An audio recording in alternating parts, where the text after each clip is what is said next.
As Chun Ping'an approached the stone bridge, he gulped nervously and was rather hesitant about continuing onward. After some internal conflict, he decided to follow the creek, and upon reaching the narrowest part of the creek, he performed a run-up, then vaulted himself over the creek before making his way toward the Azure Cow Ridge.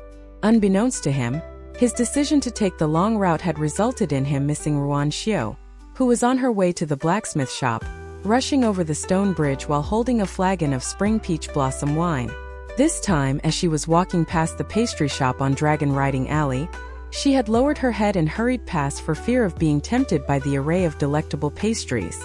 She was going to begin saving up a private stash of money, and she couldn't afford to splurge on those pastries.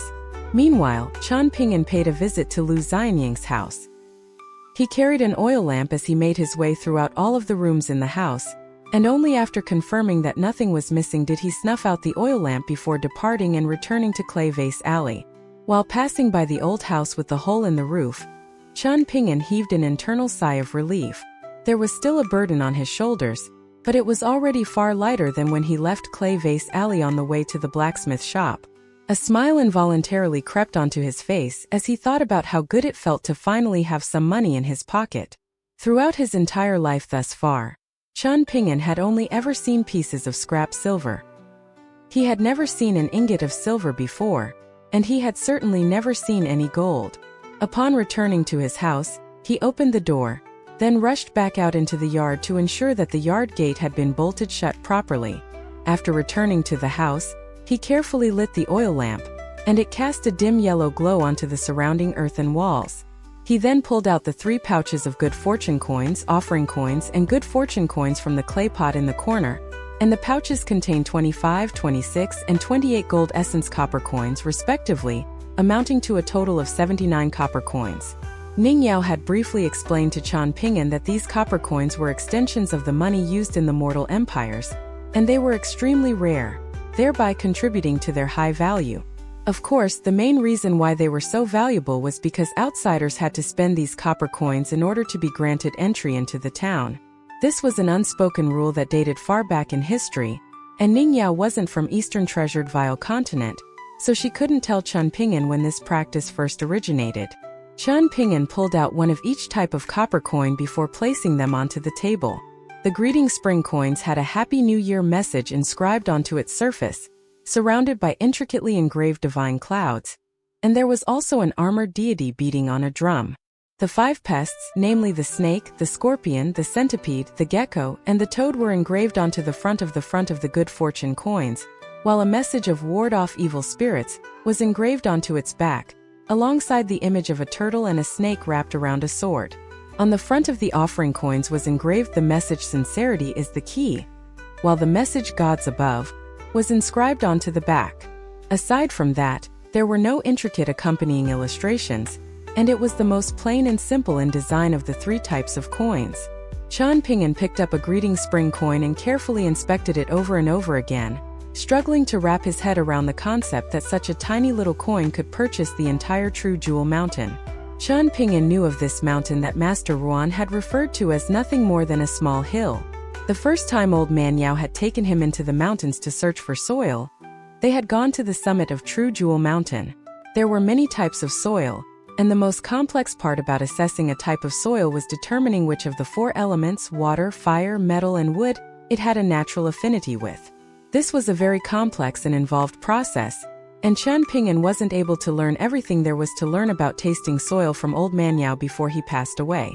At the time, Chun Ping'an had been squatting down on the ground, scooping up soil from True Jewel Mountain, while Old Man Yao had stomped a foot down and declared that the soil on the mountain was the most flavorful, but it was a pity that the mountain itself was too small, much like a man trapped in a tiny cage, unable to raise their head or extend any of their limbs, and that was why this type of place was colloquially referred to as a snail shell.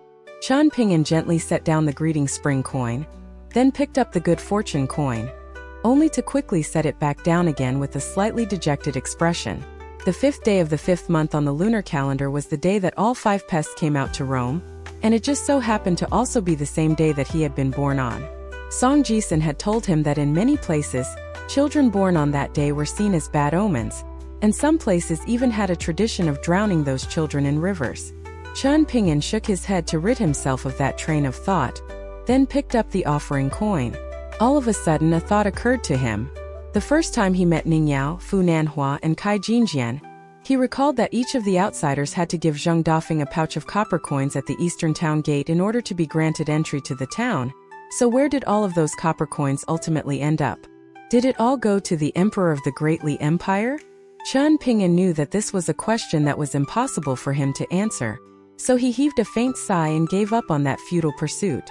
Instead, he began to make some mental calculations. Master Ruan had told him that True Jewel Mountain was only going to cost a single Greeting Spring coin, while medium-sized mountains like Lotus Lantern Mountain were going to cost somewhere between 10 to 15 copper coins, and large mountains like Incense Mountain were going to cost 25 to 30 copper coins. Given this information, it didn't take him long to figure out what he should do. The Great Li Empire clearly held Master Ruan in very high regard, as evidenced by the fact that it was willing to give him 3 mountains free of charge. Seeing as Master Ruan intended to establish his own sect, it would naturally be ideal for his 3 mountains to neighbor one another. Otherwise, the sect would be geographically scattered, and that clearly wasn't very feasible. This was quite a smart ploy from the imperial court. They knew that there was no way that Master Ruan would be able to pick out the 3 most valuable mountains, so they were willing to make him this offer that seemed extremely generous on the surface. Chen Ping'an intended to pick out his mountains with Master Ruan, but he also intended to pick out a small mountain or 2 elsewhere, and mountains like True Jewel Mountain were exactly what he was looking for. Perhaps no one else would care about those tiny mountains, but they were very important in Chen Ping'an's eyes. After all, no matter how small a mountain was, it was still a mountain, and it was only going to cost him a single copper coin. With that in mind, Chen Ping'an decided that he definitely had to claim that mountain for himself.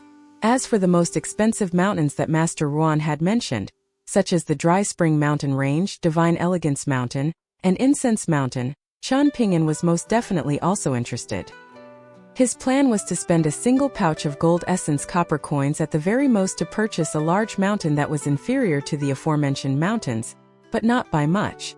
In addition to that, he would buy some small mountains like True Jewel Mountain, ideally for around 10 copper coins, and he would spend the rest of his copper coins on mountains near the 3 selected by Master Ruan. As for that nameless mountain that was laden with dragon-slaying platform, Chen Ping'an had already made up his mind that he wasn't going to touch it no matter what. Even though no one else knew about the dragon-slaying platform on the mountain at the moment, he was going to stay away from that poisoned treasure. The town was no longer the Jewel Small World that was sealed off to the outside world, and with outsiders flooding into the town, someone was sure to discover the dragon-slaying platform on that mountain, so owning that mountain could only spell trouble for him. However, prior to making the purchases, Chen Ping'an planned to make another trip up to the mountains in person. He couldn't accept the notion of spending so much money without knowing what he was paying for. Even though he knew this was most definitely a profitable endeavor, it still simply didn't sit right with him. He had spent his entire life in poverty, so he felt like he had to be extra responsible with all of his spending. At this point, Chen Ping'an still had 8 snake gall pebbles that hadn't undergone any discoloration, and there were many more snake gall pebbles hidden in his house in Lu Xianying's, but for some reason, all of them had undergone different degrees of discoloration and no longer looked as vibrant and pretty as they did when they were first fished out of the water. However, all of them were still carrying tinges of an indescribable aura. It was a feeling that was impossible to explain, much like how Chen Ping'an knew that Gu Kan and Li Baoping were definitely extremely intelligent children as soon as he first laid eyes on them. Chen Ping'an put the 3 pouches of gold essence copper coins back into the clay pot, and he was beginning to sweat in the palms at the mere thought of having to apply for leave with Master Ruan so he could make a trip into the mountains. Neither Old Man Yao nor Master Ruan had been particularly fond of him, and Chen Ping'an couldn't help but wonder if this was simply because he was fated to have terrible affinity with his masters. He made his way over to the basket sitting in the corner of the room, and he stared at the chunk of dragon-slaying platform inside. He reached out to stroke the black stone, and it was very smooth and slightly cool to the touch. He couldn't help but wonder how an unremarkable-looking chunk of stone like this had anything to do with sword-riding immortals like Ning Yao, and he was also curious about just how sharp a sword could become from being sharpened on dragon-slaying platform. All of a sudden, a thought occurred to him, and he pulled out the 5 locust leaves that Li Baoping had given to him. At the time, she had picked up 8 for him from the old locust tree, but he had given her 3 of the leaves as compensation for her efforts. Chen Ping'an carefully examined the locust leaves, and despite their thin and frail appearance, they were remarkably sturdy. Unfortunately, the green light traveling along the veins of the leaves had disappeared, with only some tiny specks of green radiance remaining at some of the major points where the leaf veins intersected, and Chen Ping'an guessed that this was most likely the so-called ancestral blessings. Chen Ping'an carefully tucked the 5 locust leaves between the pages of the mountain shaking guide. After that, Chen Ping'an emerged into his yard to commence his walking meditation. At this point, the neighboring households on either side of his residence had already moved away. Chen Ping'an quickly became completely absorbed in his meditation, losing his sense of self, with fist intent flowing over his body like water. Ning Yao had once told him that practicing a fist technique 1,000,000 times was only the starting point in the pursuit of martial arts mastery, so Chen Ping'an couldn't afford to slack off. As he continued in his practice, he suddenly thought of the red spots and black characters on that wooden figure, the ones that denoted the acupoints that were said to facilitate the flow of energy in and out of one's body. His entire body felt loose and hot, and it was as if there were a fiery dragon roaming within him. It was descending from his head in a rather bumpy journey that was far from smooth, and his acupoints were like dilapidated checkpoints. The paths between these checkpoints were also far from smooth and consistent, with some of them being wide yet rugged, while others were narrow and steep. Thus, the fiery dragon was quite shaky as it passed over these paths and checkpoints, much like a person making their way over a rickety bridge. In the end, the fiery dragon settled near his dantian, surging back and forth between the few nearby acupoints, as if it were trying to find a suitable location to serve as its palace. Ning Yao had once told him that of the 3 tiers of the physique refining tier, the first tier was the mud molding tier, and that upon reaching the peak stage or consummate stage, one would become like the mud statue of a deity. Their qi would descend to their dantian, and they would become as immovable as a mountain. At the same time, their body would be rejuvenated, and their blood, flesh, tendons, and bones would be reciprocated. It would be like a dead tree being revitalized in early spring, and many impurities would be slowly forced out of the body. Chen Ping'an was currently on this path, and even though he had no master to guide him, he wasn't exactly walking this path completely blind either. What he lacked in talent, he had made up for in hard work. He had spent 8 years regularly traversing through the mountains, as well as practicing some crude, yet somewhat effective breathing techniques. Even so, he was still yet to surpass the first tier in these 8 years. Aside from in Ning Yao's hometown, there was a prevailing notion in the mortal empires that one had to become a scholar if they came from an impoverished background, while those who were more privileged could practice martial arts. In the pursuit of martial arts, it was frowned upon to compare the speed of one's progression to others. The more advanced and established the martial artist, the more value they placed in building up as solid a foundation as possible with every single step that was taken. Even so, Chen Ping'an's progress was still extremely slow. It wasn't particularly embarrassing or anything like that, considering there were countless young individuals from wealthy and powerful clans who were never able to exceed the first tier in their entire lives. But judging from his current rate of progression, it was clear that he was certainly no martial arts prodigy. All of a sudden, Chen Ping'an snapped back to his senses and gently exhaled, then slowly strolled through the yard while gradually loosening up his own body. As he did so, he spotted the locust branch slanted against the wall of his yard, and he was suddenly struck by the idea to craft a wooden sword for himself. After his parents passed away, Chen Ping'an would often see other children around his age playing without a care in the world. The girls mostly flew kites, while the boys were often seen sparring with one another using the wooden swords that they had asked their fathers to craft for them. At the time, Chen Ping'an had always wanted a wooden sword of his own, but he quickly became consumed with his duties as an apprentice at the kiln, so the thought eventually slipped his mind. Chen Ping'an crouched down in front of the locust branch, and he felt like it was definitely large enough to craft a wooden sword, but 2 would be a stretch.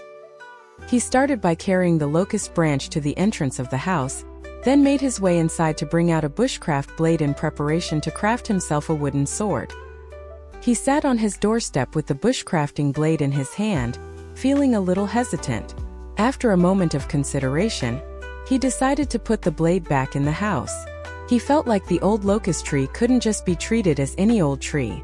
After all, Mr. Qi had had a conversation with the tree in the past, so it didn't feel right for him to carve a wooden sword out of the locust branch.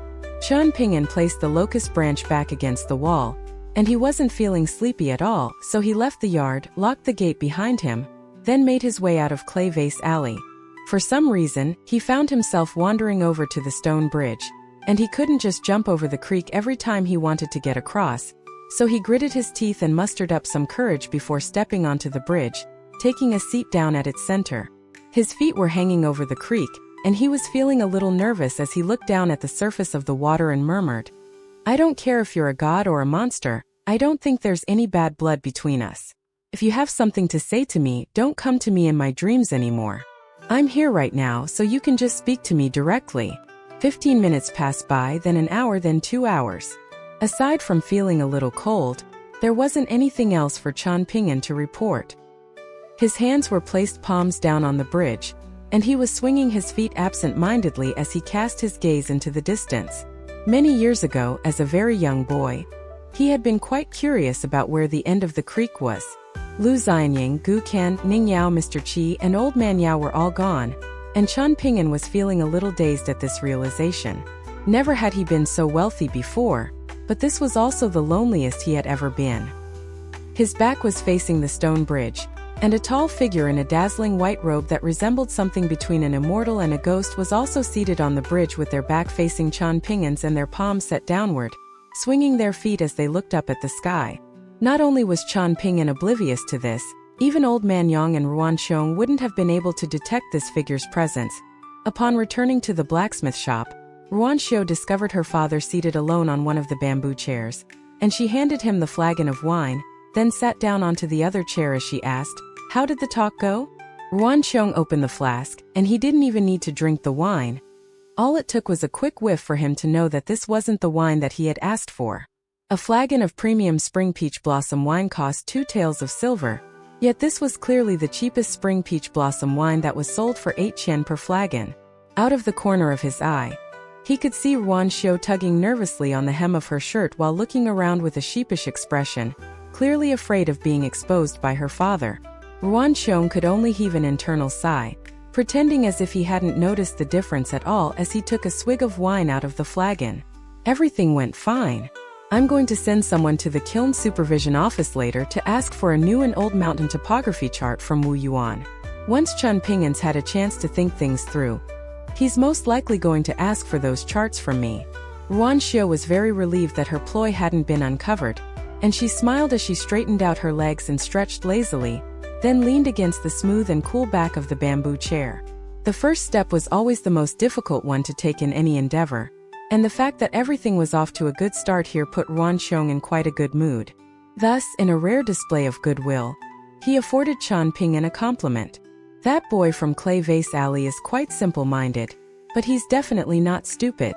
Haven't you heard the expression that all wise men appear simple-minded on the surface?" Ruan Xiong asked with a joyful smile. Ruan Xiong merely smiled in response and offered no reply. He cast his gaze toward the creek in the distance, then held the neck of the wine flagon between his index finger and his thumb, gently swirling it around as he said, "There are some things that I can't say directly to him because it might lead him to think too much and ruin what would have otherwise been a good thing. So I want you to tell him those things in my stead when you see him tomorrow." "What would you like me to tell him?" Ruan Xiong asked with a curious expression. Ruan Xiong was silent for a moment, then took a small swig of wine from the flagon before continuing. "Tell him not to consider purchasing Dragon's Pine Mountain.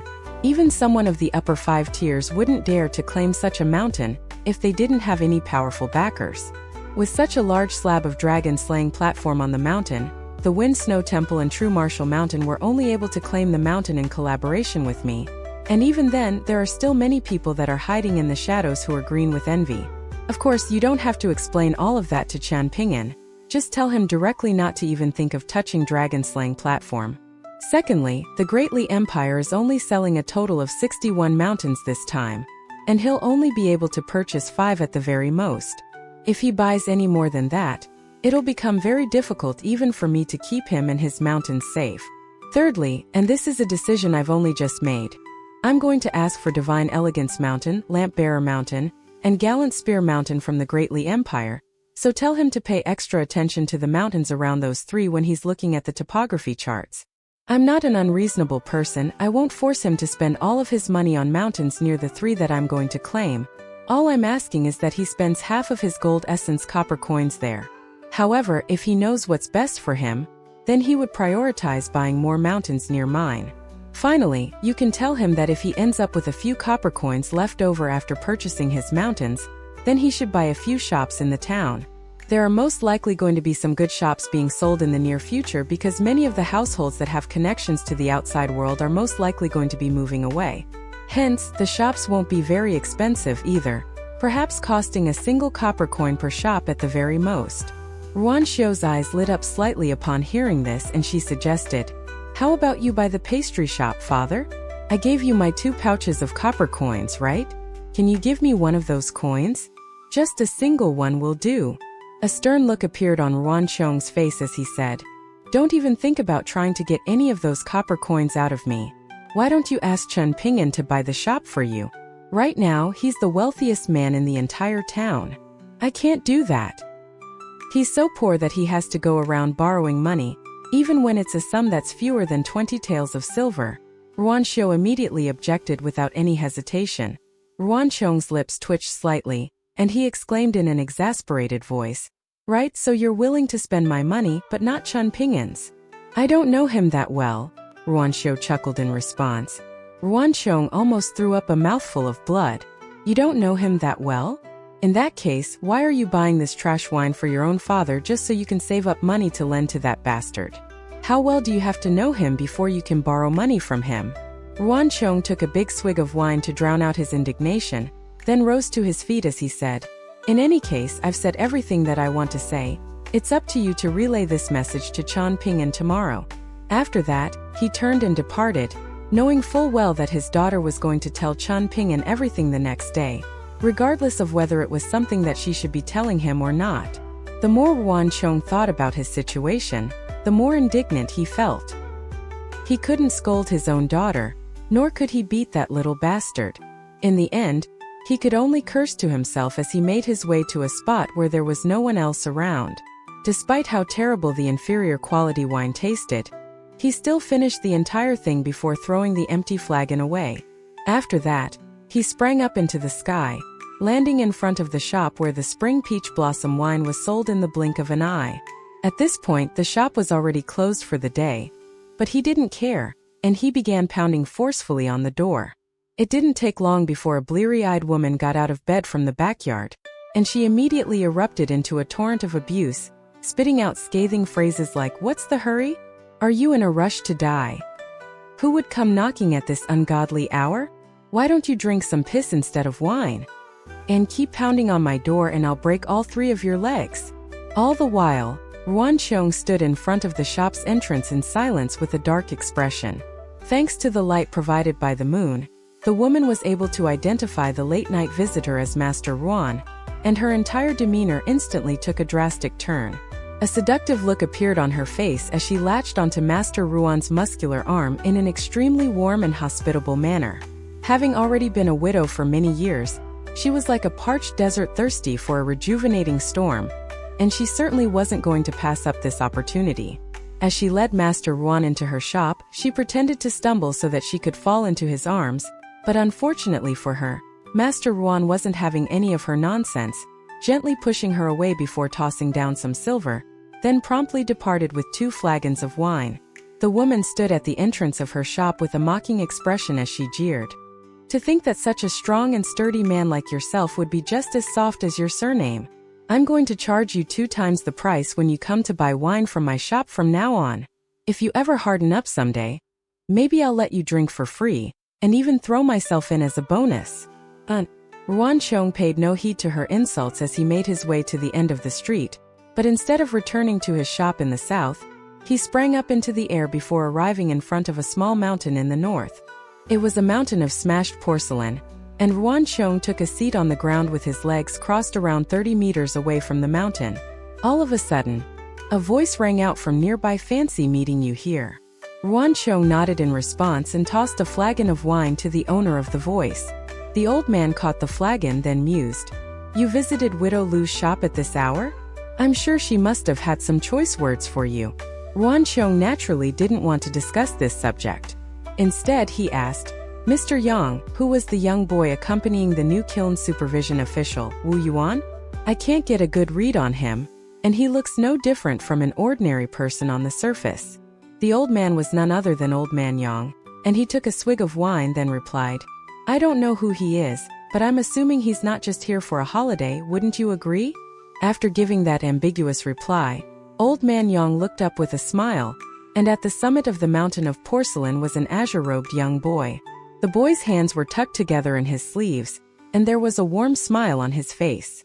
It was none other than the boy who had accompanied Wu Yuan to Ruanqiong's blacksmith shop earlier in the day. The boy pulled one of his hands out of his sleeve and said, As the saying goes, one must first knock before entering, and one must first pay respect to the gods before visiting a temple. I visited Master Ruan earlier today, and I'm here to visit Elder Yang now, so I'm following all the rules. Instead of continuing to drink from his flagon of wine, Old Man Yang pulled out a string and tied the flagon to his waist, then took a puff out of his pipe before smiling as he said, While it's true that you're following the rules, you've still yet to make your intentions clear. The boy tucked his hand back into his sleeve, then leaned forward slightly as he said with a smile, Regardless of what the two of you think of me, I assure you that after this meeting, we won't need to meet again. Perhaps that's not entirely accurate. I'm overseeing the construction of the City God Pavilion for now, so perhaps we'll cross paths while I'm performing my duties, but even then, our interactions will be minimal. As for the Wenchang Pavilions and the Martial Sage Temples, those are outside of my realm of jurisdiction. I'm only responsible for the insignificant City God Pavilion.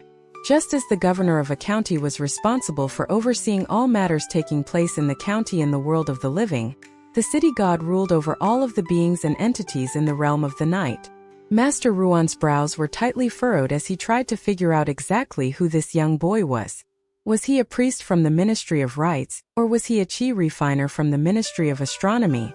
Regardless of whether he came from the Ministry of Rites, the Ministry of Astronomy, or elsewhere in the Greatly Empire, the fact that he dared to stand at the summit of the mountain of porcelain in such a bold and brazen manner indicated that he had to be a 10th-tier cultivator at the very minimum. Hence, he was most definitely older than he appeared. The youthful-looking cultivator turned to Old Man Yang as he said, Allow me to offer you a piece of advice, Mr. Yang. Caution is the key to longevity. Old Man Yang took a vigorous puff of his pipe, but only expelled an extremely thin wisp of smoke that quickly vanished into nothingness. The boyish cultivator's hands were still tucked within his sleeves, but the fabric of the sleeves was moving slightly, as if he were making hand seals. Ruanqiong heaved a long sigh. Please do me a favor and set aside your differences for now. Otherwise, if the three of us get into a fight, this entire area in a radius of hundreds of kilometers will be smashed to bits. The boyish cultivator immediately pulled his hands out of his sleeves and raised them up high with a casual grin as he said, I have no objections to that. Meanwhile, Old Man Yang drew in a breath through his nose, and two barely visible wisps of purple smoke instantly retreated back up his nostrils. You seem to know a lot, Old Man Yang mused with a cold smile. The boyish cultivator smiled as he replied, I know just enough. For example, I know that you're not some so-called Mr. Yang. Instead, you should be referred to as Mr. Qing. The boyish cultivator intentionally omitted something here, not because he was trying to make a joke, but because right as those words were about to slip out of his mouth, he felt a flash of killing intent rise up from the old man's body. Thus, he immediately made a decision there and then to hold his tongue and back down for now. The boyish cultivator leaned back, falling backward as he said, Farewell. I hope we never see one another again. From this point onward, let's stay out of each other's way and stick to our own paths. As soon as his voice trailed off, he vanished without a trace. He may be a cultivator of the upper 5 tiers, Ruanqiong remarked in a grim voice. An amused look appeared on Old Man Yang's face as he scoffed. What are you getting so worked up for? Aren't you a cultivator of the upper 5 tiers as well? No matter how small Eastern Treasured Vile continent may be, it's still one of the 9 continents. It's possible for even 13th tier qi refiners to arise. let alone an 11th or 12th tier qi refiner. Ruan Xiong took no reassurance from Old Man Yang's words as he shook his head and said, I've only just reached the 11th tier and still haven't had a chance to stabilize my cultivation base yet. I may be a military cultivator who's decently adept in battle, but... Before Ruan Xiong had a chance to finish, Old Man Yang turned to depart, exhaling a cloud of smoke as he said, Just be content with what you have. There are countless people pursuing the path of cultivation in this world, yet 10th tier cultivators are already exceedingly rare, let alone cultivators of the upper 5 tiers. You're wary of that man, just as he's wary of you. Neither of you wishes to instigate a conflict with the other. Ruan Xiong thought about this and decided that Old Man Yang was right. He wasn't the type of person to obsess over questions that couldn't be answered, so he decided to simply not think about that strange cultivator's identity and origins. Ideally, they would keep out of each other's way and focus on their own business. With that in mind, Ruan Xiong rose up into the air with a resounding boom, rising all the way up into the clouds before rapidly plummeting toward the bank of the creek. Meanwhile, Old Man Yang was strolling back to the town and he chuckled, It's good to be young. Meanwhile, the boyish cultivator was making his way down an alley in the town as he murmured to himself, We need a curfew, a night watchman, and a market. There are a lot of changes that need to be made. Looks like our governor is going to be very busy. The boyish cultivator was spinning a string of old keys around his finger as he spoke, and he strode into an alley by the name of Erlang Alley, which directly neighbored Apricot Blossom Alley. It was said that 2 remarkable figures had emerged from this alley a long time ago, but no one knew who they were or what feats they had achieved. Over time, it became a story that was only discussed by the elderly people gathered under the old locust tree back when it was still standing. Now that the old locust tree had fallen, it seemed that the population of the town had undergone a sharp decline. The children in the town didn't notice much of a difference, but the young people in the town were generally quite pleased now that the old locust tree was gone, leaving a large patch of empty land and allowing for broader horizons. In contrast, the old people in the town would occasionally gather where the old locust tree once was to lament its absence. There were no affluent households on Erlang Alley and Apricot Blossom Alley, only households that weren't all that wealthy, nor particularly impoverished. The people living on the nearby Clay Vase Alley were often struck by a sense of inferiority in the presence of the residents of those 2 alleys, and Apricot Blossom Alley was where Granny Ma and her grandson, Ma Kuxuan, lived. Their household was considered to be quite an affluent one in the town. The boyish cultivator stopped in front of a manor, where there were 2 brand new door gods plastered onto the gate. He raised his head to look up at one of the door gods, and it was a silver-armored door god with 1 foot raised, and a stern and authoritative look on its face. The boyish cultivator smiled as he mused to himself, So this is what it feels like to return home in triumph. He opened the gate and stepped inside, revealing a residence that wasn't very large, but was very intricately constructed. There was an open-air area in the front courtyard, and a pond on the ground. The ventilation in the residence was exceptional, and there was a reclining chair on the 2nd floor that was perfect for stargazing at night or watching the snow during winter. The boyish cultivator was very pleased with this residence, remarking to himself that this was a very good place for cultivation and relaxation. He carried an intricately carved wooden chair over to the pond before taking a seat, then rustled his sleeves to send a large pile of broken chinaware clattering onto the ground, the largest of which were around the size of human fists, while the smallest resembled grains of rice. There were too many of them to count, and after they had all been emptied out of the boyish cultivator's sleeves, they were hovering in the air above the pond in the open-air area. It was as if there were truly a small world up his sleeve. The boyish cultivator looked around as he massaged his own glabella and murmured to himself, Where should I start?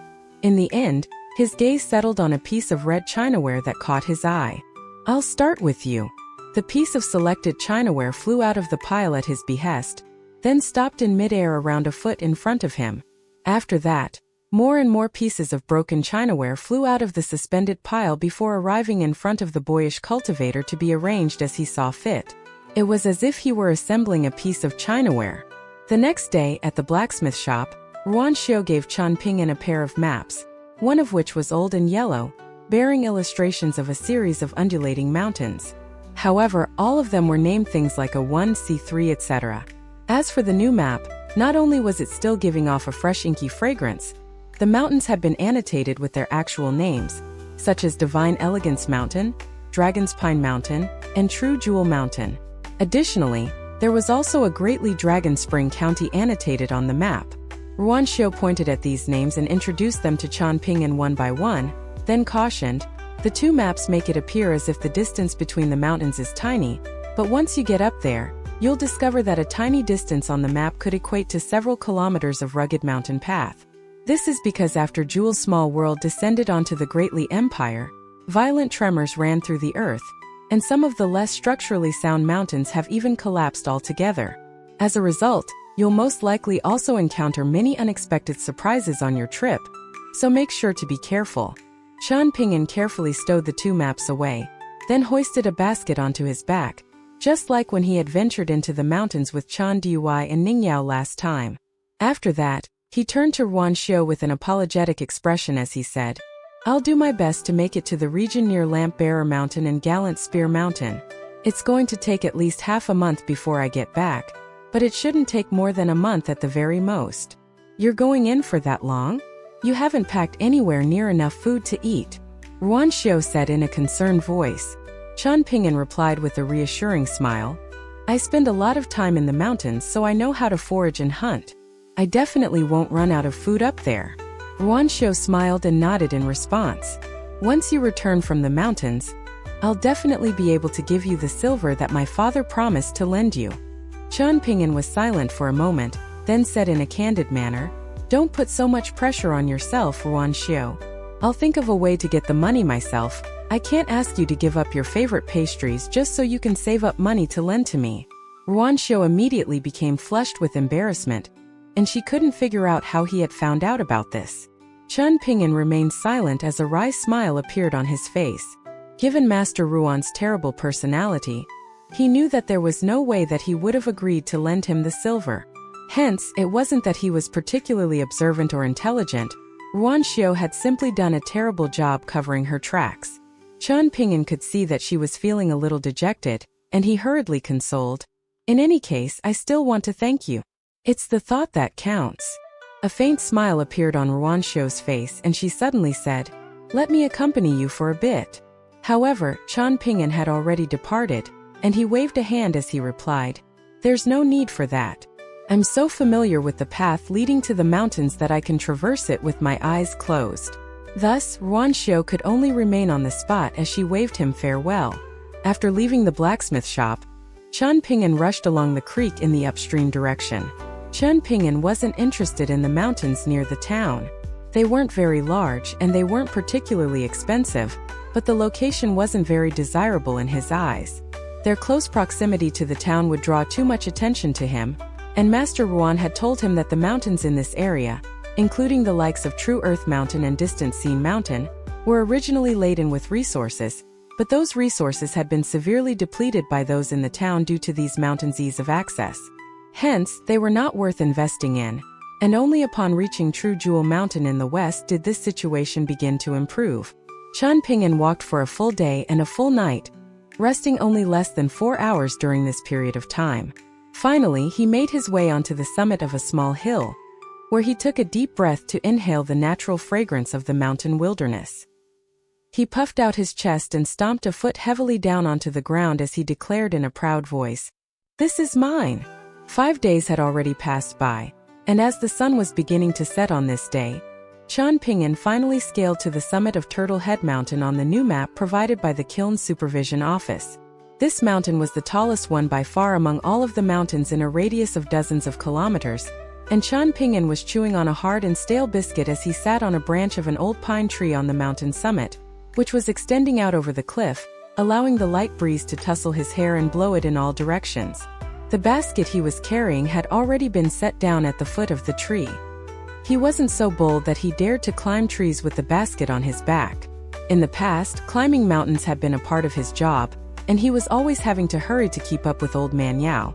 But for this trip, he was able to rest whenever he was tired and appreciate the beautiful scenery in the distance. Furthermore, many scenic locations were situated on mountains that were once sealed off by the imperial court of the Greatly Empire. So Chen Ping'an and Old Man Yao were forced to avoid them, and Turtle Head Mountain was one such location. On the way here, Chen Ping'an had witnessed many pieces of stunning scenery that were completely unfamiliar to him. There were breathtaking waterfalls that created tiny rainbows, which Chen Ping'an felt as if he could grab with his hands to be taken home. There were steep cliffs where countless birds were gathered, and they were dotted together next to one another like a pristine white curtain draped over a wall. There was a precarious mountain peak that could only be accessed using a single perilous path, which ultimately led to a large stone plateau with a spectacular view that made the beholder involuntarily hold their breath. At night, Chen Ping'an would drape a garment over his own body as a blanket and fall asleep while resting against his basket. In his slumber, he felt as if he could hear the whispering voices of the immortals in the heavens. After traveling for another 3 days, Chen Ping'an finally arrived at the Divine Elegance Mountain that Master Ruan had mentioned. Situated close to 10 kilometers away to the west and to the north were Lamp Bearer Mountain and Gallant Spear Mountain, respectively, forming a triangle with Divine Elegance Mountain, much like a congregation of 3 giants. According to the map, there were 5 mountains situated within a radius of 50 kilometers of those 3 mountains. The smallest ones among those 5 mountains were Rainbow Cloud Mountain and Immortal Herb Mountain, while the other 3 mountains were larger, namely Lamp Flame Mountain, Yellow Lake Mountain, and Treasured Scripture Mountain. Prior to arriving at Divine Elegance Mountain, Chen Ping'an had visited Immortal Herb Mountain and Lamp Flame Mountain. Immortal Herb Mountain was only slightly larger than True Jewel Mountain, and even though it was quite short, it was extremely lush, bearing a large number of tall trees. As for Yellow Lake Mountain, as its name suggested, there was a small lake halfway up the mountain, and from afar, the water in the lake appeared to be rather yellow, but up close, the water was extremely clear. However, aside from the fact that it had this lake, Chen Ping'an felt like Yellow Lake Mountain was far inferior to Divine Elegance Mountain. After that, Chen Ping'an spent 4 whole days wandering around Divine Elegance Mountain and Gallant Spear Mountain before finally selecting 3 mountains. The mountains that he had chosen were Immortal Herb Mountain, Treasured Scripture Mountain, and Rainbow Cloud Mountain, out of which Immortal Herb Mountain was the smallest, Treasured Scripture Mountain was the largest, and Rainbow Cloud Mountain was the tallest. Among the 3, Chen Ping'an had spent the most time exploring Treasured Scripture Mountain, which made sense, considering it was the largest mountain of the 3. Out of all of the mountains that Chen Ping'an had visited on the way here, only Cloud Drape Mountain and Divine Elegance Mountain exceeded Treasured Scripture Mountain in size. However, following his inspection, Chen Ping'an was left feeling rather perplexed. Treasured Scripture Mountain was a huge mountain, and it was very close to Gallant Spear Mountain. Furthermore, even as a cultivation novice, Chen Ping'an could sense that this mountain was a great location for cultivation.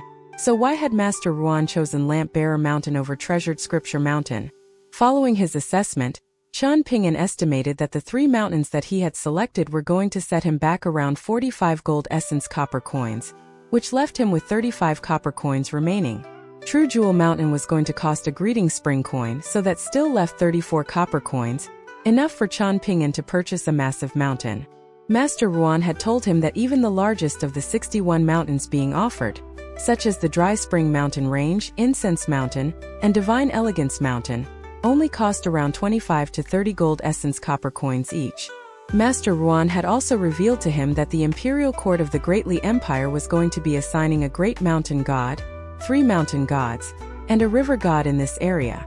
The next day, Ruan Xiu had offered further elaboration, explaining to Chen Ping'an that a so-called Mountain God was someone chosen by the Imperial Court's Ministry of Rites. It could be a historically renowned figure of the area, or a decorated general that had died in battle for the Empire. The candidates would be presented to the Emperor of the Greatly Empire, who would select which one of them was to be appointed as the Mountain God. The appointment would be written into the genealogical records in red ink, following which an incense-burning ritual would be conducted. This was done so that the gods above would be informed of the appointment, and generally speaking, that would be the end of the matter. After that, a message of appointment would be inscribed by the Imperial Preceptor on a jade token crafted by the Ministry of Astronomy, and that token would be buried at the foot of the mountain. Finally, the construction of a golden statue would be commissioned, and that statue would be worshipped in a mountain god temple, thereby officially granting the mountain god the right to be worshipped by the people. The duty of a mountain god included protecting all of the living beings on their mountain, as well as destroying, subjugating, or banishing all evil entities that passed through the mountain.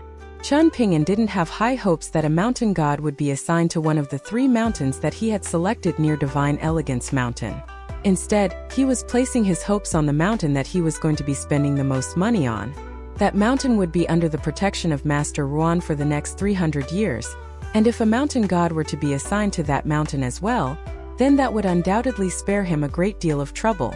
As for True Jewel Mountain, Chen Ping'an presumed that no one was interested in it aside from himself. At this moment, Chen Ping'an was seated on the stone cliff at the pinnacle of Rainbow Cloud Mountain, and the new map of the Greatly Empire's Dragon Spring County was laid out in front of him. He already knew the names and locations of the mountains like the back of his hand, but he was still unable to decide which one was the final mountain that he was going to purchase. He rested his cheeks on his hands with tightly furrowed brows as he swayed back and forth in an absent-minded manner. Truth be told, he had no idea what he could do with the mountains that he purchased, but just the mere thought of being able to own 5 mountains for the next 300 years was already something that instilled him with a great sense of joy. He could marry a wife, have a family, then pass on the mountains to his children, who in turn would be able to pass on this asset to their children. In the past, finding a wife wasn't on his agenda, but it was something that he had to consider now. With that in mind, a bashful grin appeared on Chen Ping'an's face, and he was feeling a little embarrassed. He laid down on his back, and he was feeling a little sleepy, so he decided to take a nap. An indeterminate period of time passed before he opened his eyes, and he was immediately stumped by the sight that he was greeted by. As it turned out, this was the 3rd time that he had encountered the mysterious figure in white. The first time was on the covered bridge, the second time was under the stone bridge, and this was the 3rd time. The tall and imposing figure was bathed in pristine white radiance, and this time, they were seated with their legs crossed no more than 20 feet away from Chen Ping'an, but as usual, he was unable to make out their appearance. Chen Ping'an decided that he couldn't just run away from this problem forever, so he mustered up some courage, then began in a careful voice, "Esteemed senior." Slap! In the next instant, Chen Ping'an was struck by a burst of sharp pain to the face, as if a cow had just whipped its tail across his cheek. As a result, he was instantly snapped awake, and he abruptly sat up to find that he was still seated in the exact same spot as before. He looked around and sure enough he was still completely alone, but there really was a stinging sensation on his cheek. He thought long and hard about what had just happened, but he was still left completely stumped and could only scratch his own head with a dazed expression. Even before leaving the mountains, Chen Ping'an could already sense that the town was undergoing drastic changes. At the peak of True Earth Mountain, he could see dust and soil flying in all directions, and on the pinnacle of Distant Scene Mountain, he spotted close to 100 fit and strong young men, most of whom were manual laborers working at the kilns, and they were in the process of cutting down giant trees. Chen Ping'an approached one of the men, whom he had worked with in the kilns, and he learned from that man that the town was planning to construct a county office, a Wenchong pavilion, a martial sage temple, and a city god temple, all at once. The construction jobs had been ordered by the new kiln supervision official, Wu Yuan. As for his other title of county governor, the town's residents had no idea what that entailed, nor what his exact duties were. However, they didn't care about all of that anyway. All they knew was that these construction jobs were a stable source of employment, and the wages being offered were far more alluring than what had been offered in the dragon kilns in the past. With the town stripped of its right to produce imperial ware, all of the kilns had been forced to cease operations, leaving the kilns workers in a very difficult situation. They could only offer their manual labor services to farmland owners for meager wages that were barely enough to feed their families. Hence, they were all extremely grateful for this opportunity, and they viewed Wu Yuan as a generous messiah. Furthermore, even the wealthy old men of the 4 surnames and 10 clans treated Wu Yuan with the utmost respect, despite the fact that they were far older than him. The way that they spoke to and interacted with him all indicated that they were trying to get on his good side, and that certainly hadn't escaped the notice of the town's residents. Most of the people living in the town were lacking in education, but that didn't mean that they weren't observant. Wu Yuan had asked the heads of the 4 surnames and 10 clans to hire around 500 to 600 of the town's fit young men to go into the mountains and fell trees to be transported back to the town. Aside from being sent into the mountains to fell trees, There were also many men from the town tasked with transporting from the creek. The county office was going to be constructed at the town's eastern gate, and Zhang Dafeng's earthen hut had been knocked down, following which a new foundation had been laid. Even the dilapidated wooden gate that had been there for as long as anyone could remember had been taken down. While leaving the mountains, Chen Ping'an didn't choose to take any of the winding mountain paths.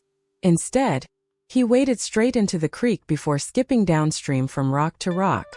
In doing so, he would be able to save a lot of time. Along the way, he was spotted by some of the town's residents, but none of them were alarmed by what they saw. Most of them knew that there was an orphan from Clay Vase Alley who had always excelled at picking medicinal herbs and burning charcoal, and that his speed was unmatched in the mountains. All of a sudden, Chen Ping'an stopped at the point where two creeks intersected. Around 20 feet up ahead was a bumpy cliff that was riddled with potholes, and a group of people were gathered in front of the cliff. Furthermore, there was a pair of physically imposing young men among them, and one was standing atop a slab of bluestone jutting out of the water, while the other was standing on the shore near the cliff. Each of them had a blade strapped to their waist, sheathed in an ornate golden scabbard. Both of them were dressed in tight-fitting black robes with hairpins in their hair, and they were giving off menacing auras. In the instant that Chen Ping'an appeared, both of them immediately turned their attention to him, staring intently at him, while their hands had already crept onto the hilts of their blades. Chen Ping'an was standing on the spot with his basket full of medicinal herbs, and his expression remained completely unchanged. Recently, Chen Ping'an had endured many battles of life and death. First it was Kai Jingjian and Fu Nanhua. After that, he had to flee for his life from the mountain-moving ape of Sun-Scorch Mountain, and most recently, he had faced Ma Kuxuan in battle at the Immortal Tomb. During those battles, he had faced immortals, a monstrous beast, and a child who was blessed by the will of the heavens, yet he had managed to survive all of those ordeals. Hence, even though the average resident of the town would have felt extremely fearful under the menacing gaze of the two men, Chen Ping'an barely even batted an eyelid at the sight of them. However, he didn't want to attract any unnecessary trouble, so he decided to make his way onto shore before taking the creekside mountain path back to the town. Right as he did so, he noticed a young man turn with a smile to his blade-wielding subordinate, and following an instruction from the young man, his subordinate immediately released the hilt of his blade. The young man was seated on the ground with his legs crossed, and as he rose to his feet, Chen Ping'an discovered that he was even taller than his two blade-wielding subordinates, and his skin was as fair and delicate as a woman's, while his facial features were also slightly feminine. He waved at Chen Ping'an with a warm smile, then adopted the town's dialect as he called out, "Don't be afraid, we're not bad people. Just continue on your original path." He was clearly not very fluent in the town's dialect, but Chen Ping'an was still able to understand what he had just said. After a brief hesitation, Chen Ping'an returned the man's smile, then pointed at the shore, indicating that he was going to step onto shore and stay out of their way. Before the man had a chance to say anything further, Chen Ping'an quickly skipped onto the shore like a lithe and graceful panther, and before long, he had already vanished into the lush forest. The young man lowered his hand with a slightly embarrassed expression, while his subordinates were fighting back the urge to laugh. A rather awkward smile appeared on the young man's face as he said, "That boy sure is fast. See what I was saying about this place? It may not be as lavish and opulent as the capital city here, but small places like this have their own unique charm." Everything would have been fine had the young man not said anything, but everyone around him immediately burst into raucous laughter upon hearing his awkward musings. The young man was none other than Wu Yuan, the town's new kiln supervision official and the first governor of Dragon Spring County. Even though his subordinates were having a laugh at his expense, he remained completely unbothered, and he sat back down before continuing the discussion from before. Just the plaques for the Dragon Spring County office, the Wenchang Pavilion, the Martial Sage Temple, and the City God Temple will require 56 pieces at the very least. Jewel's Small World has integrated very well with the Greatly Empire, and not only have the small world's geographic traits been mostly preserved, there hasn't even been a single major disturbance, and His Majesty is very pleased, which is why he has specially bestowed a plaque upon the Wenchang Pavilion. "Master Wu, did you not request a piece of calligraphy for our county office from His Majesty?" A young man interjected with a smile. Wu Yuan heaved a faint sigh in response. Of course I did, but His Majesty refused, so there's nothing I can do. Having said that, His Majesty is not to be blamed. After all, this is just a small county office, and it simply can't be justified for His Majesty to bestow a piece of calligraphy upon this place. If he sets such a precedent, then everyone else will ask for the same thing, and that simply won't do. Everyone nodded in response upon hearing this. Wu Yuan continued. Thankfully, Mr. Liu and the Imperial Academy have each promised to send a pair of plaques to be hung up on the county office and the Martial Sage Temple. The problem now is that we're still missing 3 for the Wenchang Pavilion and 2 for the City God Temple. Do any of you have any ideas on how we can make up those numbers? Will we have to resort to my personal calligraphy? My handwriting is so terrible that even my master has given up on me. Of course, I don't mind as long as none of you think it would be too embarrassing to have my calligraphy hung up on such important buildings. I've always wanted to be able to put my calligraphy onto plaques, and this may be the only opportunity I'll ever get. The young man who had spoken earlier contemplated the problem momentarily, then said, I'll write a letter to my grandfather. He's on good terms with Master Baiqiu, and I'll see if he can convince Master Baiqiu to temporarily come out of retirement and bless us with his penmanship. Wu Yuan patted the young man on the shoulder, then said, In that case, I'm leaving my honor in your hands. If we don't have enough plaques, then my reputation will be swept to the ground, and you'll be solely responsible.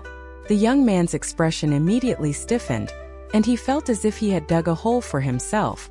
His colleagues all turned to with sympathetic expressions. Wu Yuan was renowned for his shamelessness, so everyone was very reluctant to make promises to him, and sure enough, he had just claimed his latest unwitting victim. The young man was serving as Wu Yuan's secretary. In the northern empires of Eastern Treasured Vile Continent, there were 2 types of secretaries, scholarly secretaries and martial secretaries. The former was like an advisor, providing counsel and solutions to problems, while the latter were the pair of blade-wielding young men, acting as Wu Yuan's personal bodyguards. However, secretaries were considered to be informal officials who weren't formally recognized by the imperial court. It was often the case that the officials themselves were tasked with selecting their own secretaries, whether that be from their own clans or from elsewhere.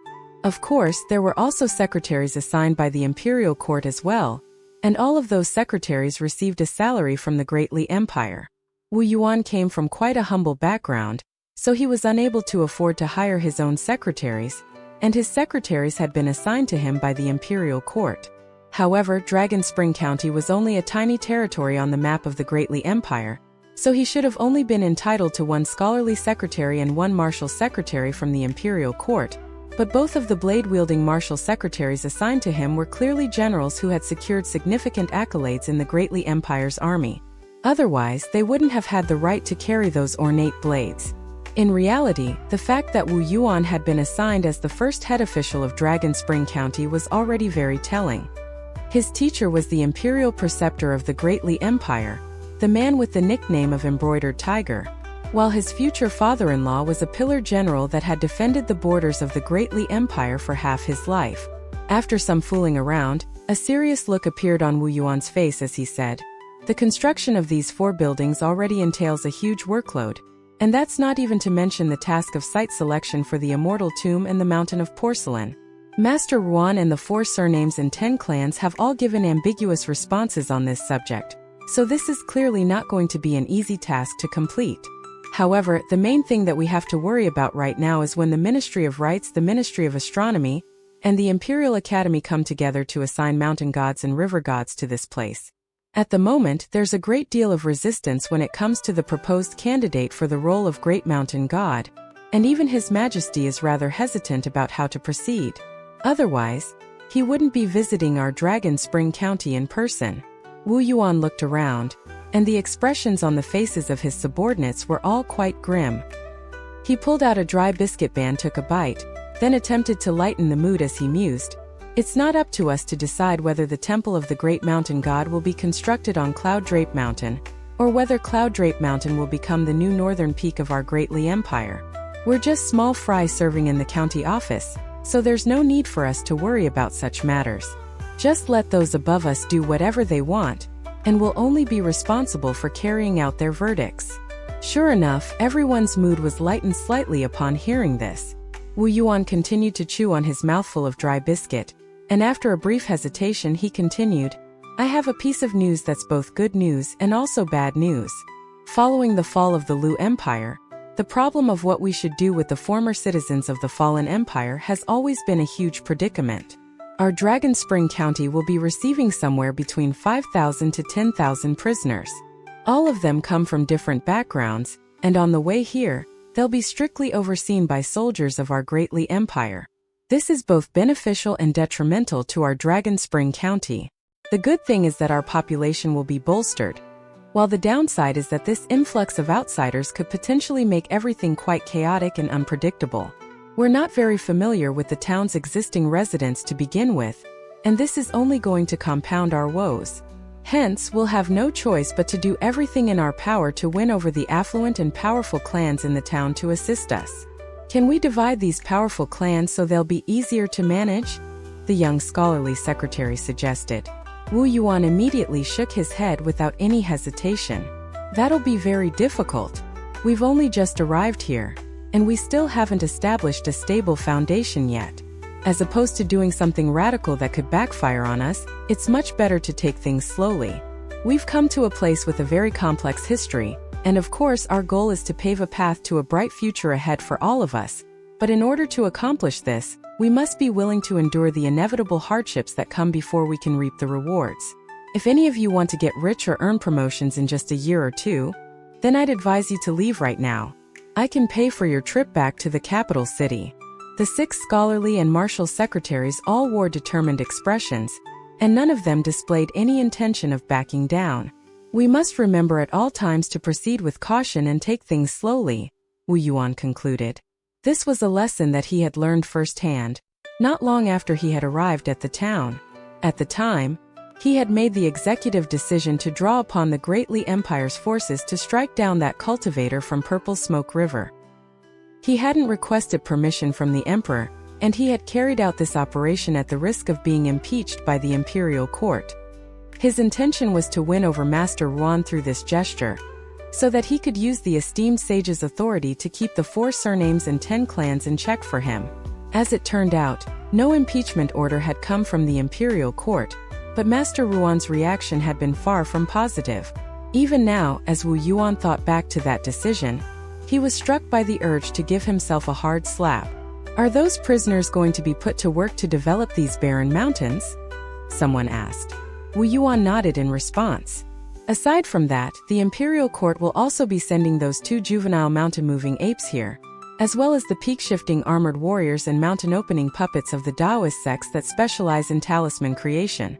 The goal is to develop all of the 60-odd mountains within the span of a decade so that they are complete with temples, pavilions, and everything else required to make them habitable. Expressions of longing appeared on the faces of all the people gathered around Wu Yuan.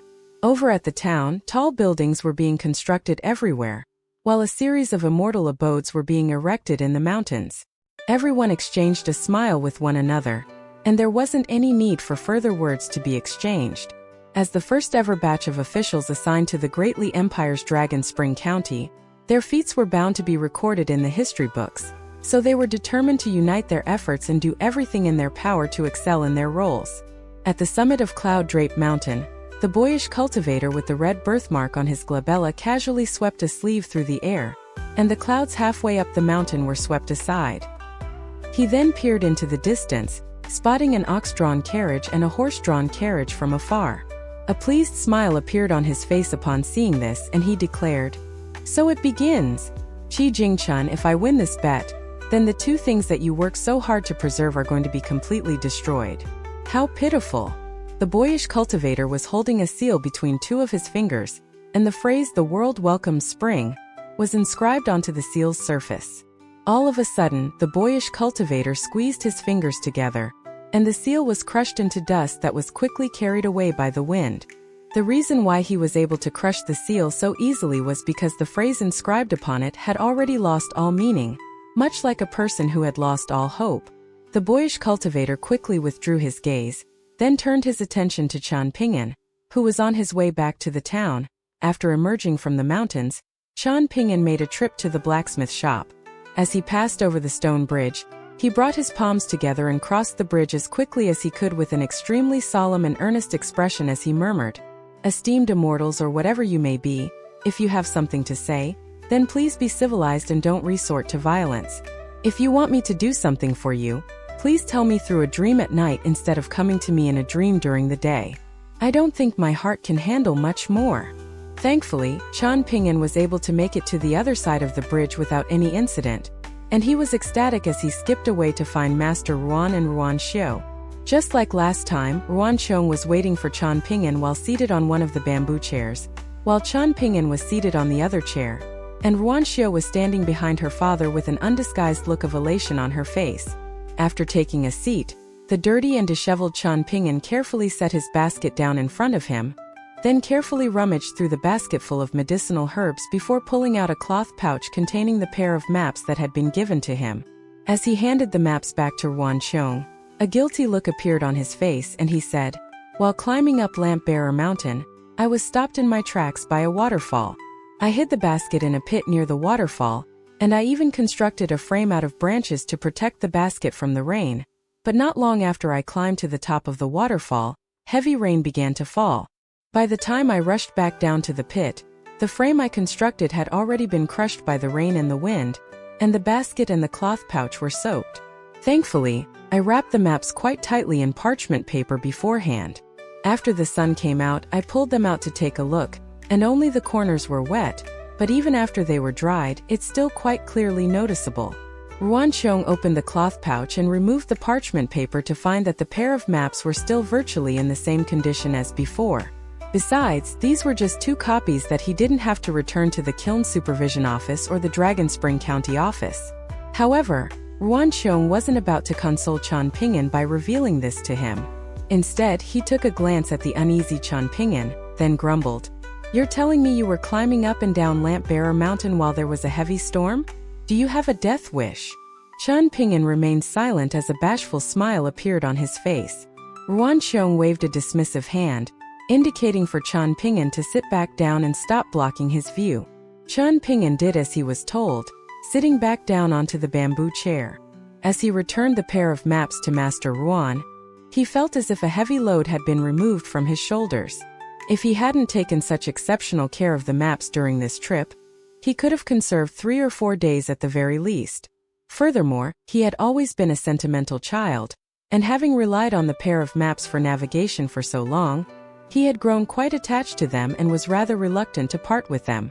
Whenever he climbed to the peak of a mountain during good weather, he would always pick out a place with the best view, then lay out the 2 maps in front of him, alternating between inspecting the maps and looking out at the scenery up ahead.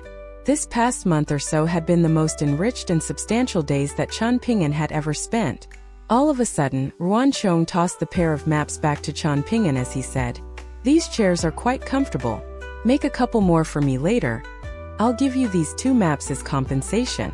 Ruan Xiong was still not very fond of Chan Ping'an, but that was no reason for him to completely condemn the boy. Ruan Xiong could imagine the scene of the anxious young boy climbing down the waterfall during the heavy storm to ensure that the maps were safe and unspoiled. Of course, in Ruan Xiong's eyes, such actions weren't heroic in the slightest. On the contrary, he felt them to be quite foolish and unnecessary. Compared with the rigid and impoverished Chan Ping'an, Ruan Xiong had a much greater appreciation for Song Jisun, who had his sights set on lofty aspirations despite his young age, or Lu Xianyang, who was always cheerful and never bothered by anything, or even Ma Kuxuan, who possessed arrogance and prodigious talent in equal measure. In fact, even Zhao Yao, who had accompanied Qi Jingchun as his scholarly servant from a young age, wasn't as rigid and inflexible as Chan Ping'an. The reason why he had made up a reason to give these maps to Chan Ping'an was actually a gesture designed to establish a clear boundary.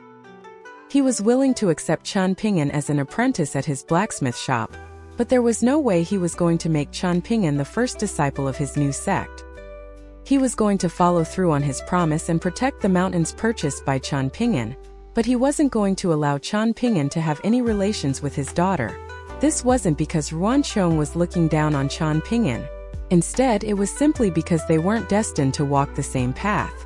Ruan Xiong had decided that his disciples had to be people that he could get along with.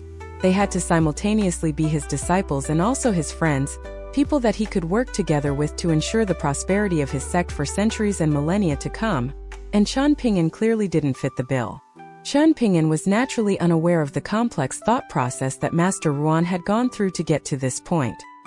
He merely caught the maps and clutched them to his own chest as he asked, "Is the Kiln supervision official not going to ask for these maps?" A cold sneer appeared on Ruan Qiong's face as he replied, "Don't worry about him. At the very least, for the next 60 years, I'm going to be the ruler of this Dragon Spring County, so my word stands above all else. Can you be any more boastful?" Ruan Qiong murmured in a displeased voice. Ruan Qiong paid no heed to her complaints as he put on a serious expression and continued, "Let's get back on track. Which 5 mountains have you decided on?" Chen Ping'an unconsciously sat up straighter upon hearing this, and he replied, "I chose 3 mountains near Divine Elegance Mountain, namely Treasured Scripture Mountain, Rainbow Cloud Mountain, and Immortal Herb Mountain." Ruan Qiong nodded in approval. "Those are decent choices. Treasured Scripture Mountain is one of the biggest of the 61 mountains, and its size isn't just for show either. If I didn't have to consider mountain protection formation for my future sect, I would have chosen Treasured Scripture Mountain over Gallant Spear Mountain. Out of all of the mountains, aside from ones that are home to mountain gods or secret treasures, the mountains that take up the largest area and possess the greatest abundance of spiritual energy will undoubtedly be the best ones. Immortal Herb Mountain is the only mountain that has any hope of giving rise to natural spirits. The only unfortunate thing about it is that's too small, so even if a natural spirit does appear there, its roots and condition most likely won't be ideal, and the reason for that is very simple. As an analogy, how is a small pond supposed to give rise to a powerful flood dragon? As for Rainbow Cloud Mountain, it's a rather ordinary mountain. It's quite tall and scenic, but it doesn't really provide much benefit when it comes to cultivation. The only way you can make it a good mountain that's worth the price would be if you could get some cloud root stones from Dawn Cloud Mountain and place them on the key points of the mountain. By the way, did you go to see the lake on Yellow Lake Mountain?"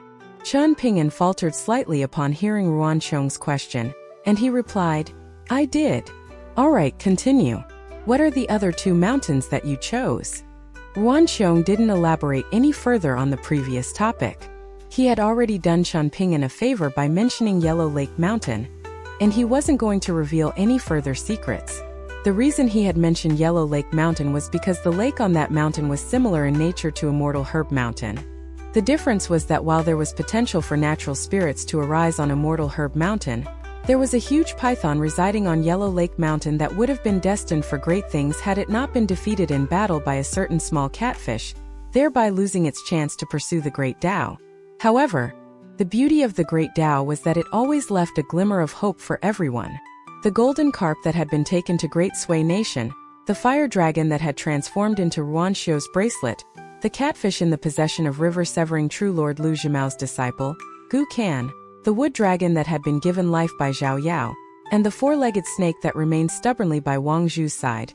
Despite the regular abuse that it suffered at her hands, these 5 creatures were the most prized fated opportunities that had arisen in Jewel's small world during the 3,000 years of its existence. As for the artifacts like the sword-nurturing gourd and the demon-exposing mirror, they were certainly still prized treasures, but they were far inferior to the 5 living fated opportunities that could have been claimed from the small world. As for that python on Yellow Lake Mountain, it had ended up in quite a fortunate situation in that there was no longer anything capable of contending with in the entire area, thereby allowing it to reign supreme, completely uncontested. As long as the python knew what was best for itself and pledged its subordination to one of the mountain gods or the river god assigned to Dragon Spring County, then it would be granted protection from the Great Li Empire, and perhaps it would have another chance at stepping onto the path of cultivation. "I'm planning to buy True Jewel Mountain and Downtrodden Mountain," Chen Ping'an replied. Ruan Qiong was rather taken aback to hear this, and he was quite curious about Chen Ping'an's decision. "I suppose I can understand True Jewel Mountain, given that it only costs a single Greeting Spring coin, which is pretty much nothing more than spare change for you at this point, but what's drawn you to Downtrodden Mountain?" That mountain is situated near the southwestern border of Dragon Spring County, so there's no way you would have had enough time to visit it on your trip. Furthermore, it was also one of the mountains that had been previously sealed off by the Great Li Empire. Did you pick it based on its name alone? Chen Ping'an was rather embarrassed by this question, and he was reluctant to reveal his reasons. As it turned out at the time, Chen Ping'an had been inspecting the map, unable to decide which mountain to choose as his final one.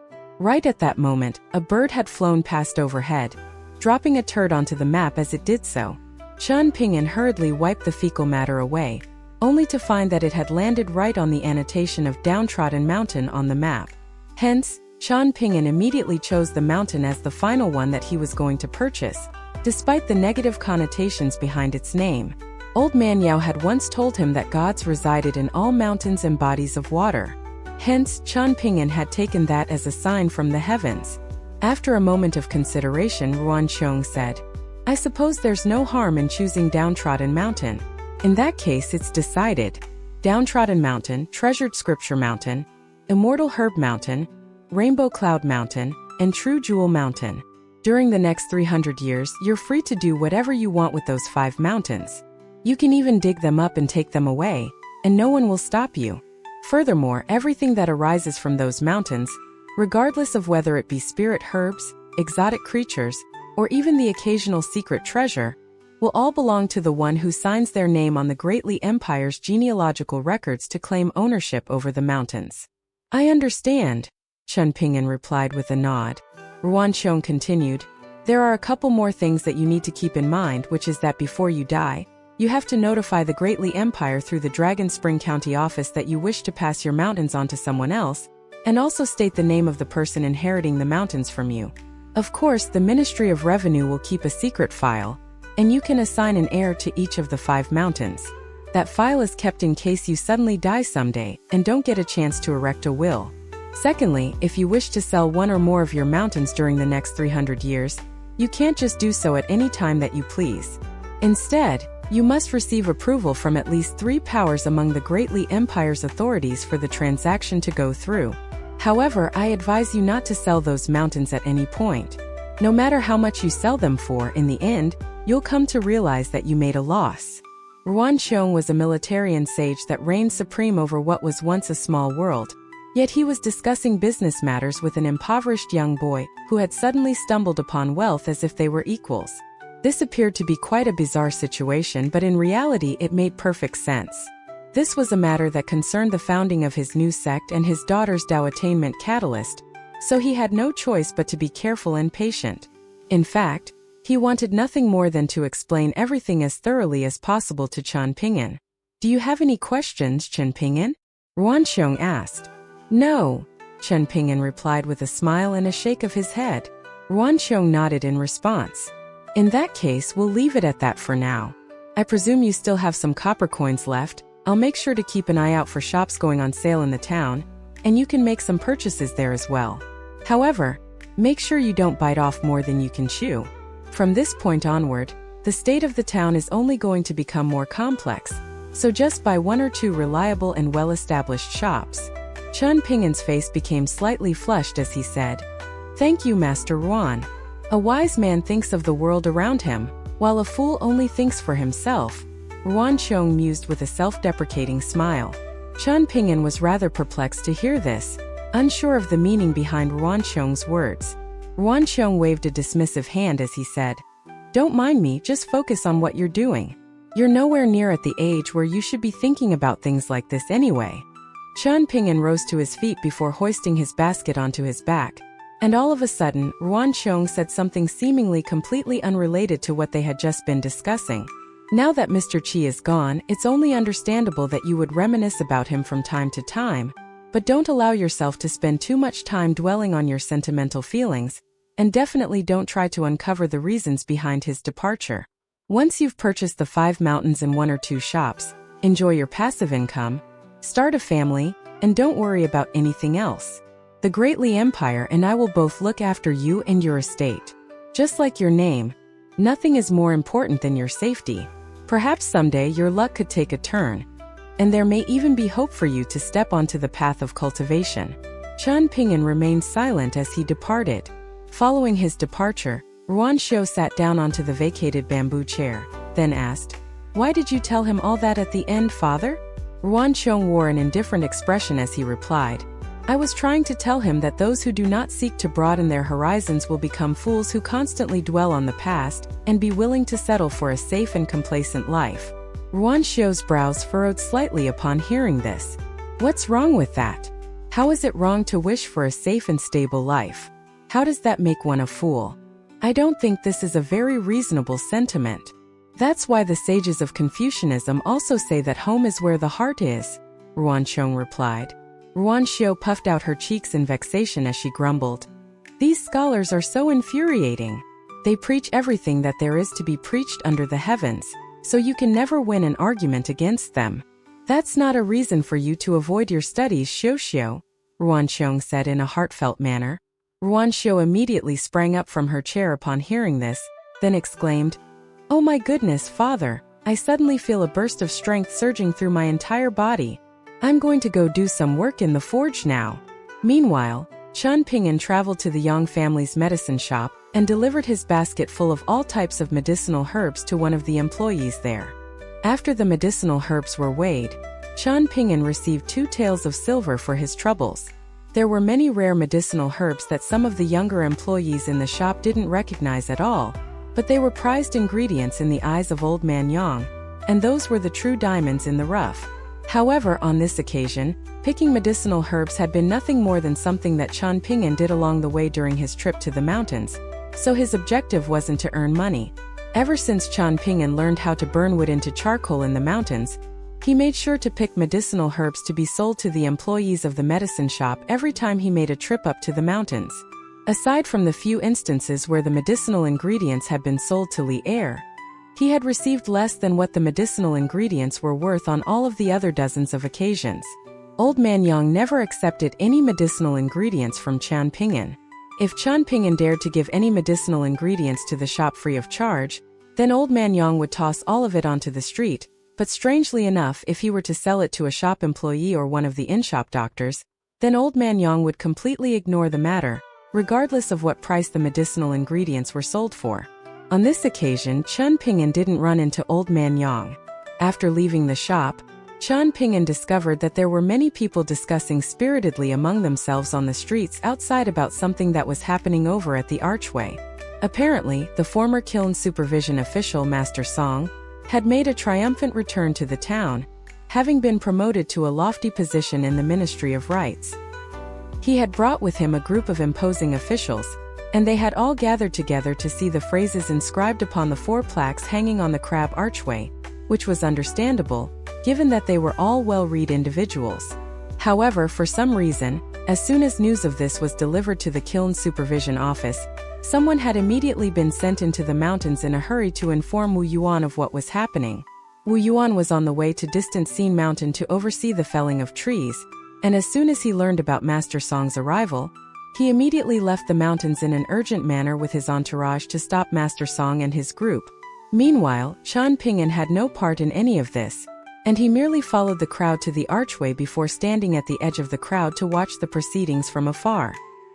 He could see that 8 ladders had been propped up under the 4 plaques, with a pair of ladders situated on either side of each plaque. However, what was particularly worthy of note was that there was a pair of scholars standing on either side of the plaque that read, "Doing my part," and that was the only one of the 4 plaques to receive such treatment. There was a significant age gap between the pair of scholars, and the elder one of the 2 was in the process of glowering sternly at someone down below while scolding them in the official dialect of the Great Li Empire. All of a sudden, someone patted Chen Ping'an on the shoulder. "What a coincidence, Chen Ping'an. Did you come here because you also heard about what's happening?" Chen Ping'an turned to discover that he had been approached by the boy with the red birthmark on his glabella, and he knew that the boy was a chronic chatterbox, so he wanted to avoid a conversation. Hence, he replied, "I just so happened to pass by. I don't really understand what they're saying, so I'm just gonna go home." The boy smiled as he said, "Don't go. If you don't understand what's happening, then I can explain it to you. There's something very interesting going on here, and you're definitely going to regret it later if you go home now. Our kiln supervision official, Master Wu Yuan, is currently in a conflict with a group of superior officials from the Ministry of Rites. The one standing on the ladder over there is the right-hand minister of the Ministry of Rites, so he's a very important official in the Great Li Empire. I'm assuming what's happening here is that the former kiln supervision official Master Song is using these plaques to appease the right-hand minister. He most likely promised to keep these plaques for the minister, and he's now following through on his promise to hand over the plaques to him, and that's how he secured his role in the Ministry of Rites. These officials from the Ministry of Rites have come here to assign mountain and river gods, and they're taking advantage of this opportunity to take the plaques as well. However, they're being met with opposition from Master Wu, who regards all of the town's treasures as strictly off-limits, so he's certainly not just going to allow someone to strut in and take these treasures, particularly when there aren't many treasures left in this town. Even if he's willing to swallow this bitter pill and allow these officials to take the plaques, you have to understand that all of the sly old foxes of the 4 surnames and 10 clans are watching his every move. If he concedes now, his reputation will take a heavy hit, and it'll be very difficult for him to subjugate the 4 surnames and 10 clans in the future. At the moment, the site selection for the Immortal Tomb and the Mountain of Porcelain is already not going very smoothly. If he can't establish authority over the 4 surnames and 10 clans and earn their respect, then it's going to be very difficult for him to carry out his work in the future. Chen Ping'an listened carefully to the boy's spirited explanation, then asked, "Who are you? How do you know all of this?" The boy pointed at himself, then chuckled in response. "Don't worry about me. I'm not an official of the Greatly Empire or anything like that. My name is Cui Chan. The Chan character in my name is a real pain to write, so I won't show it to you." Chen Ping'an looked into the boy's eyes in silence, yet the boy remained completely unfazed and he declared, "I'm older than you, so you can call me Uncle Cui." Chen Ping'an merely smiled in response. The boy also smiled as he gently rubbed his own cheeks, then continued, "It's all right. I also have a nickname that you can refer to me by. It's Embroidered Tiger."